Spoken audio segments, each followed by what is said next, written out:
Wanyururu Marufe Abuso Imana Yuwagala Gede Nameto Aro Agabi Gabawa Manwa iso no maba Bomuru nze mwozo igwe ndoma ekenekwe mu nwoke kenekwe nwaanyị kene ndị nzo kene ndị ọzọ achịkwa m nke onye nchiri nya zere inyi na-eso omire egburukwe mana aha m Nnaemeka Irerunachi mana ihe ji mara m iwe akụ ọ na ngalaba Ikoro TV ka m shi arifta ihe anyị ji maka ya wee bịa n'ụbọchị tata maka mmemme aja n'iyi ọwụwa ọsọsọ na aja n'iyi nọ nchịkọ mmọnwụ aja n'iyi ọ tata ka nnukwu mmọnwụ niile nwere n'iyi nji ya fụta maka na ndị Igbo si nọ ezuo ka aha eru udele adotuo ngịga dịka anyị ga na-aga n'ihu anyị ga na-eweftere unu ihe onyonyo ihe nkiri ndị gasị iche iche maka na ihe anyị na-emewu ihe ọdịnala cheta na ndị gboo si na onye mebie ọdịnala emebie ya aha m oke akwụkwọ Nnaemeka Irerunachi mana itu omere iwe akụ akpa m nganga itu omere iwe akụ njide ego abụọ nga ego ka anyị na-aga n'ihu nwayọ nwayọ.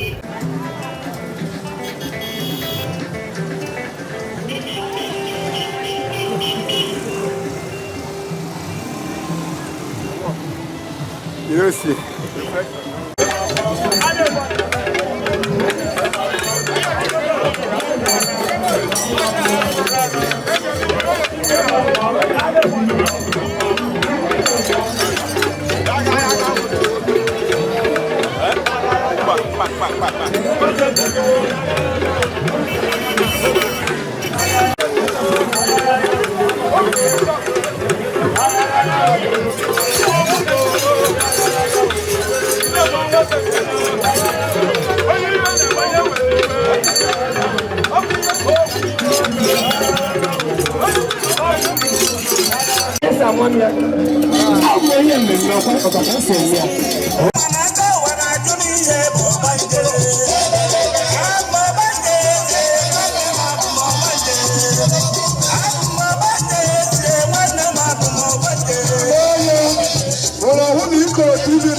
You are highly welcome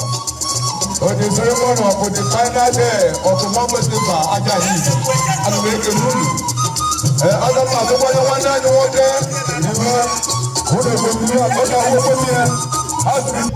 biko ọmụnwa ekene Ochugbo ebiri dracha ma na ike n'iyi niile o chịkọ mmọnwụ ka anyị na-eme ihe nchịkọ mmọnwụ ikpeazụ nkwọna asa ya wee here ka ndugbo mmedi ya nkwọna asa ka a na-emegbu ya anyị sị anyị na-ebido emebe nkwọna asa and ọha ahụ nwabete nchịkọbede mmọnwụ aja ala na nkwọna asa ahụ ihe ahụ ọdọla adụgbere ma nke ahụ ọdọla aka nke ahụ ọnụ mma mana ya na ya ọnwụ ndụ n'isi anyị ndị ike nna ma ndị Igbo ma nọ n'ezinụlọ nọ n'ụlọ ndụ onye ọwụna ma eji enyere ndụ aka omenala ala ha akwụkwọ akwụsị n'aka anyị mejie ndị ọdọ eme ọdụ nke mere ha agaghị ndị ọdọ eme ọtọ ọnụ anyị kịta ada anyị na-emekwala ka ọ dị mma anyị na-ewefu abịara echi era ndụgbo mejie ka anyị na-eme a na-eme aja na-ere mmọnwụ na-agbagharị ọsọ a na-agba mgba a na-eme ihe dị iche iche ihe egwuregwu mmọnwụ ihe egwuregwu ka ọnwụ ndị ajọ mmadụ ga-echi ihe ọgwụ ya dị ka mmọnwụ ihe ala atụ egwu mmọnwụ ihe eji enwe obi aṅụrị onye ọbụla bịara ka na-eji anya obi pin na-egbugbo ọkwụchi hụ ha nkere ọbụla ihe mọrọ ọgbatụrụ ahụ ekene m ụnụ ọkakwụ Ochugbo ebiri ji na ekene ochikakwụ nke izizi na Oji River ekene m ụnụ o nwere ihe anyị nchi ka anyị jụọ anyị wụ ndị Ikoro TV ime na ibe na enyi n'eze o nwere ọtụtụ ihe eji mara enyi dịka ndị ihe na-agba mgba o nwegachiri ụmụ egwu omenala a na-agbagachi anyị ga na-atụ anya ụmụ ihe a n'aha ọdọ na-abịa n'aja n'iyi eyi na aha ọdọ anyị na-agba mgba aha ọdọ egwu dị iche iche na-apụta a na-agbacha ụraga wee egwu ụmụazị mmọnwụ ụmụazị na-eso a na-agba egwu ụtụ ihe ala dụrụ aha ọdọ ala ha ala arụ anyị bidoro anyị na-emerụ ha niile n'isi bido ji m ọhịa na wee na-ekene ndị Ikoro TV ha na-agbarịkwa onwe mmemme anyị na-eme ha ala ha abịa ekene m na-adụrụ unu kedụkwara ma ndị isi unu ma ụlọ ndị a na-edi ụlọ ụlọ abịa ọ na-adụrụ onye ọbụla ala mma ọ nọ na ndịrị na-ejekweta unu ma chikworo ụlọ ndụ n'elu ndụ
ya na-emeta atabaja n'ihi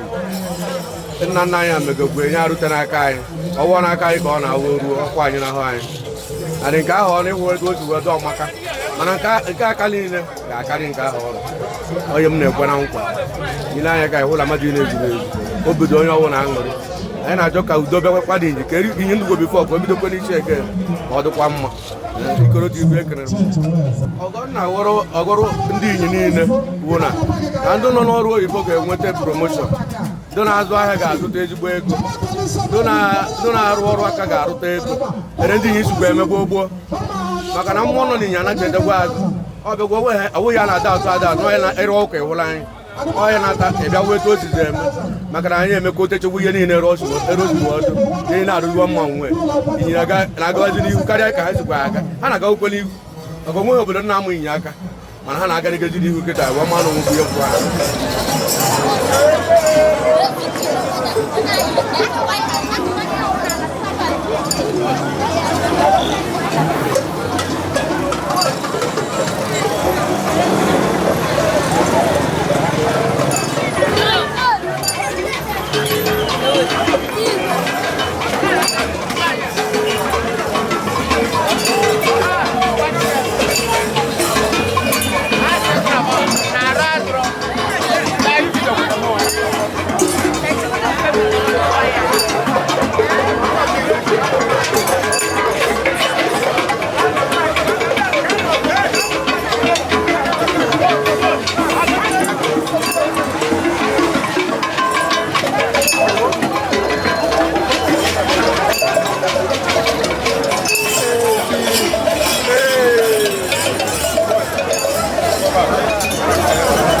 Yeah, I agree with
Abiko ndị Ikoro TV gbakwa na mbole evidoro na anyị ndị nnukwu mmọnwụ a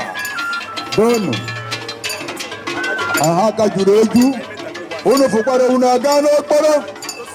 seteke ma nwoke ma nwaanyị ma ndị ghebere ike ha oye na ha bịara nṅụmi na a na-etikọ mmọnwụ anụ 100 kg gaanụ n'okporo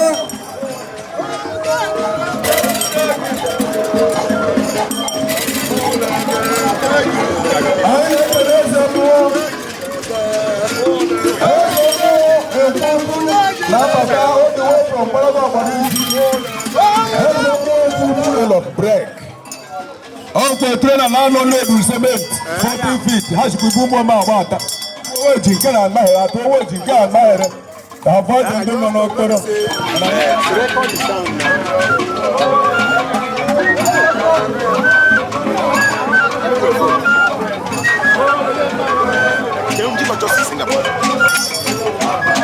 onye nji ego bụ nnukwu mmọnwụ ọ bụ yeri na eze kpukpu a ga-enye mmadụ ka o okenye anyị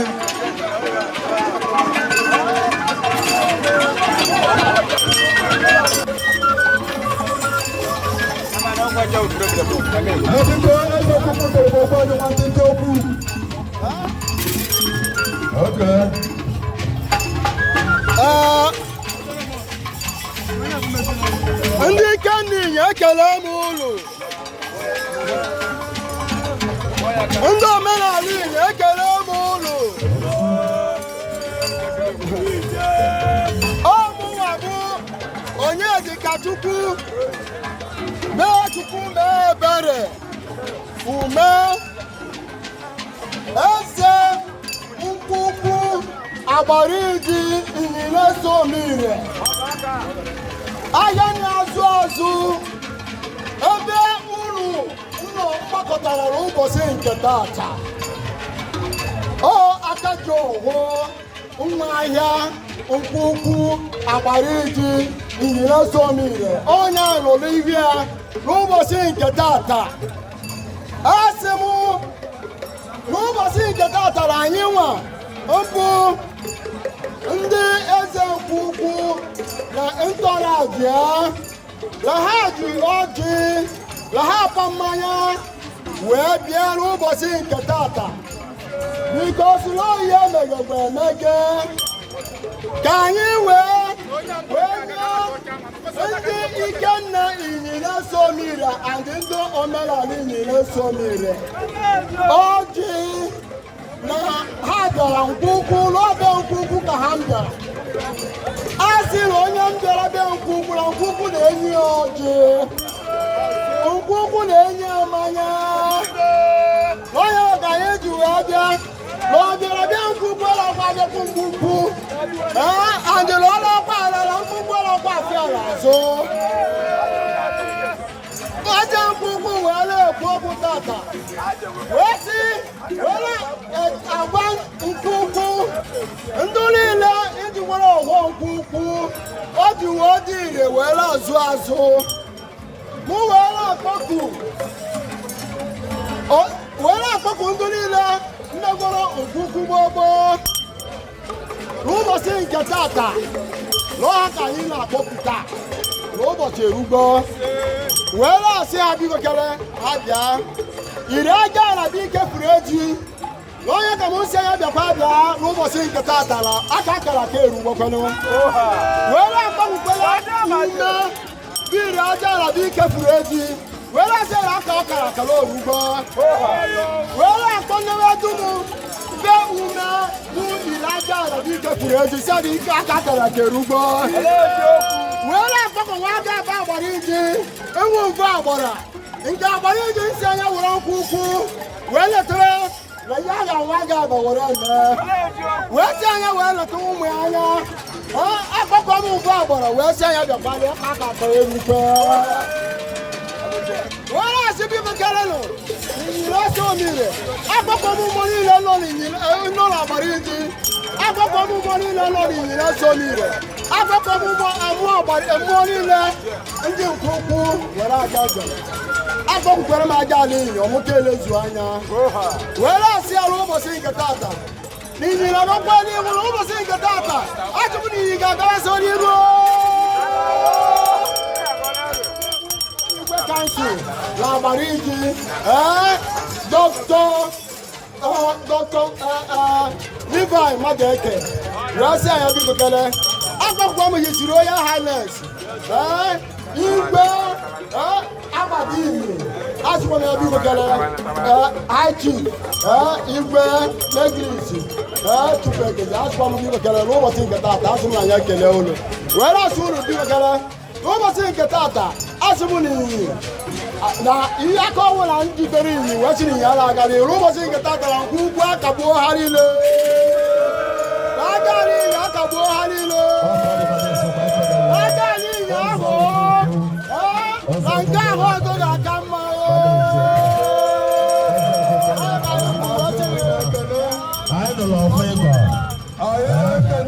ọfọ ya esi ibi ego n'aha ndị elu na ndị ala n'aha Jizọs. anyị na-ekele ekelesi gị ike na-esi wetele n'ogbe ndị Ikenna arụrụ ahụ ụka ya jana wee ruo nke tata m nke ikpeazụ na anyị enwetabeghị okwu na anyị enwetabeghị ụka na-eziokwu. Everyone deserves access to fresh, healthy food and original products, regardless of their background or budget. That's why Eli Supermarket Enterprises are committed to providing the best quality at prices that won't break the bank. Our team is dedicated to making shopping with us a welcoming and inclusive experience, where everyone feels valued and supported. Eli Supermarket Enterprises is located at number 8 Nanka Street, New Haven, Enugu. We sell cosmetics, toiletries, snacks, insecticides, drinks, detergents, quality bags of rice, groceries, all kinds of baby items, food items such as cooking oil, salad creams, macaroni, spices, tomatoes, spaghetti, noodles, etc. Eli Supermarket Enterprises is located at number 8 Nanka Street, New Haven, Enugu. You can call us on 0906 851 9147. 0906 851 9147. Eli Supermarket Enterprises. Shop like Eli's. Unbeatable deals. Unmatched quality.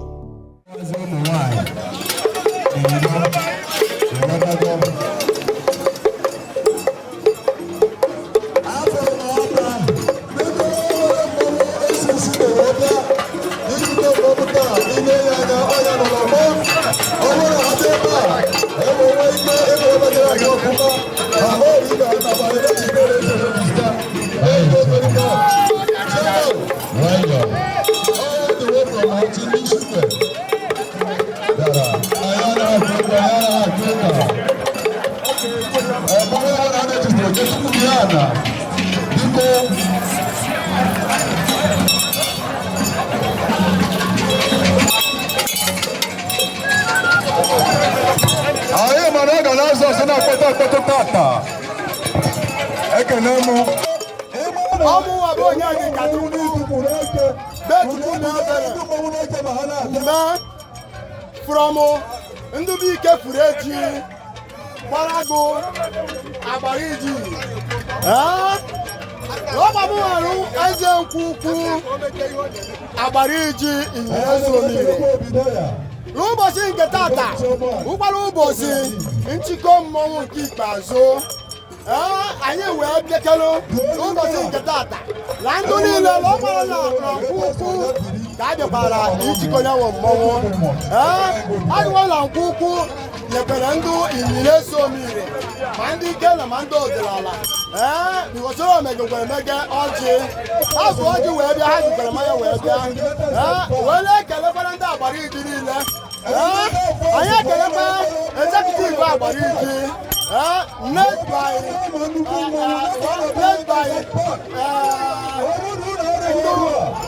Tobias ọnwụ mechiri anyị kelere ya anyị executive ya anyị kelekwara emere tusu ọgwụgwara kọmanda dan anya ọgbanya ka anyị na-ekelekwara ya egbe eji eje ọgụ onye nwe ihe ukwu mbanyere ime wazị na ukwu a ga-eme ya atụalai anyị ekelekwa ndị niile anyị ekele ndị igwe kansụl Dr. Levi Mateke anyị ekele ya ụbọchị nke taata anyị kelekwere ndị ATU Inyere Somire o nwekwara Dr. Magnus Chukwuekezie Ọdarije anyị ekele gị n'ụbọchị nke taata anyị kelekwara ndị Royal Highness niile o nwekwara kelekwara Mike o nwekwara mberede ọgụ ọgbanya ka anyị na-ekwu kelekwe igwe ndị ụmụ omehie ọgbanya ka anyị kwuru ụbọchị nke taata anyị si na ihe niile anyị bịa taata na ọgazigbo wee sị na ihe ọbụla anyị na-eme Inyere Eze otu ụtọ gwara okwu ndụ anyị sikwara na ọgbara ndị ndụ ofu obi eme ihe n'ụbọchị tata anyị sịmụtatara ihe niile e mere tata mmekọrịta anyị sụrụ ọdịgbo niile adịrị otu anyị kwuru ya na nke ahụ ọzọ ga-adị ya mma mana otu anyị si egbuo n'otu a ka anyị si egbuo ya wepụkwa agara iyi wee na otu anyị si kwuo ọnya n'otu ka onye ji wee dụrụ eziokwu ọdịnala aja niile ọ na-ekele ndị Ikoro TV ọ gwara ha nwe ihe na-ewetakwana ihe onyonyo n'ụbọchị tata wee na-asị na ndị Ikoro TV na ha gara aga n'ihu anyị si na ọrụ ọbụla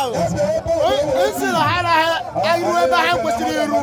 anyị si na anyị akagbu ọrụ ahụ niile kwesịrị tata wee si na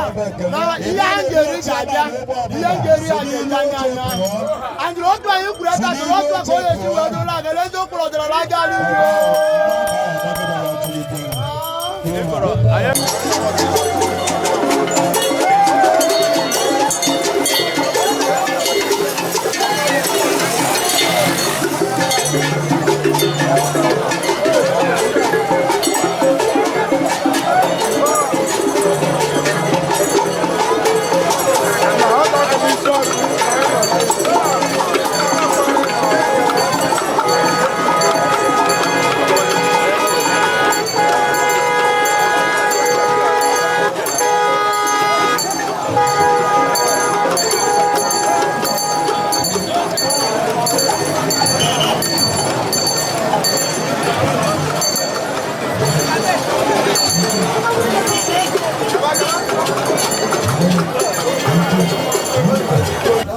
anyị ekene unu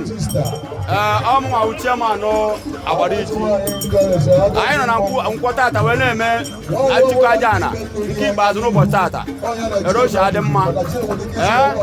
omenala ndị na Inyere Somire ọnya ka anyị na-eme Ikoro anyị kerekwe n'ụlọ na Agbariji ụka ụnụ bịara mgbe anyị mere unu gosiri unu hụrụ ihe mere anyị gbara ndị isi wee na-achịta n'ụbọchị tata unu mere ebe anyị na-ekele unu na-ekelechi unu ike si na ọ na-adịrị unu mma tukwuru anyị na onwe anyị na mma ọ na-adịrị anyị na mma Ikoro ekele m unu Ikoro ekele m unu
anyị ekele ndị inyi anyị ekele mbamụ mba nọ na Nkwinyi taa ahịa mmọnwụ ka a na-eme tatawo ụbọchị nke ikpeazụ ahịa aja ala inyi ọfụfụ ahịa aja ala inyi ọ na Nkwinyi ka ọ na-eme taa ya bụ omere ahụ emeje ka esi eme ọdụ mma anyị na-ekele ndị niile m bịara ụwa ọka mmadụ njuru etu a ka a na-abụ emechi anya onye ọbụla ala udo na ọṅụ anaghị alụ ọgụ anaghị achọ okwu anaghị achọ ụka nganga ka a na-eme omenala inyi anyị si ndị ọbụla m bịara ebe a n'ụbọchị taa ya doro ha na mma ndị na-akwadokwela ihe mbụ dị Ikenna na ndị hụrụ Ikenna n'anya ma ụmụazị be anyị anyị ji ege ihe na ndị anyị TU anyị na-asị Chineke gbaa ha ume nke ahụ ọdọ na aka nke ahụ ọnụ onye laba be ya lara olu udo na ọṅụ ya enwere ihe mkpọbi okwu n'aha ndị elu na ndị ala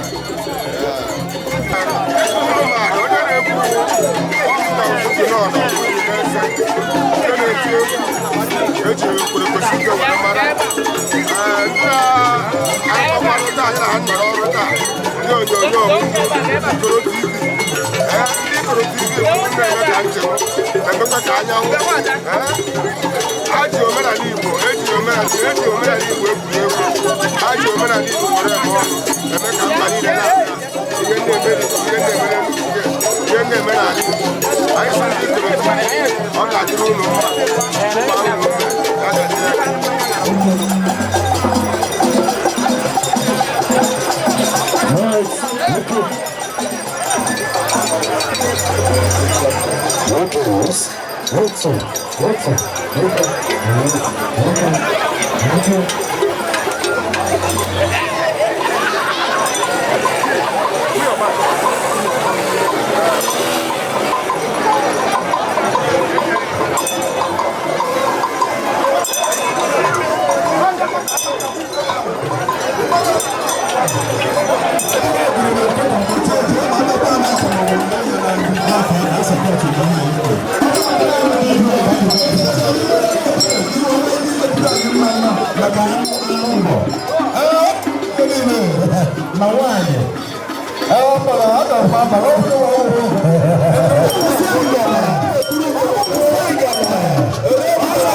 Yeah.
chop you.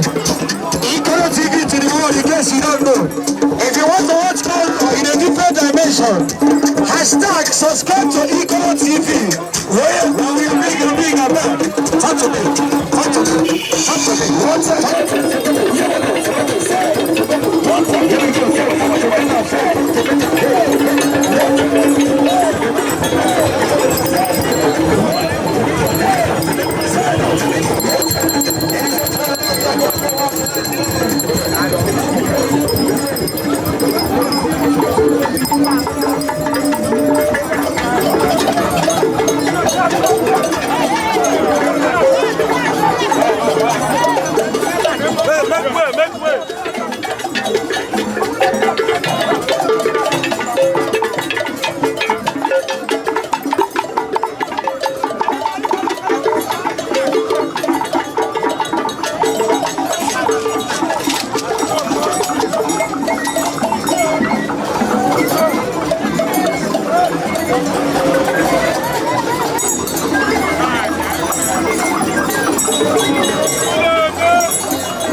ka aka na ọchịrị ike nwere obodo ọ na-eziokwu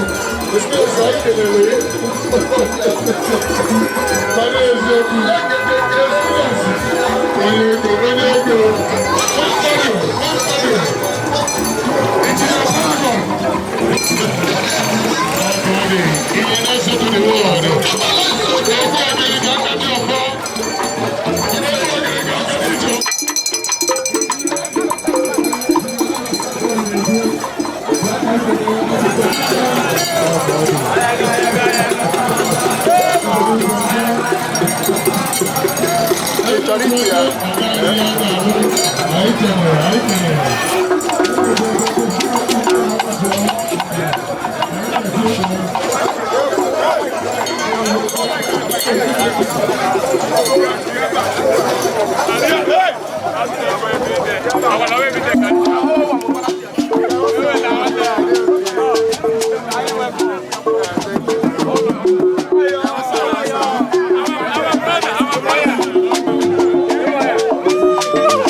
Bobi Igbo ekene m unu. Aha m bụ Ude Chinoso. Aha m bụ Igboeze Chinemere. Aha m bụ Ikechukwu. Na-ekiri n'Ikoro TV maka ihe gbasara omenala na ọdịnala Igbo.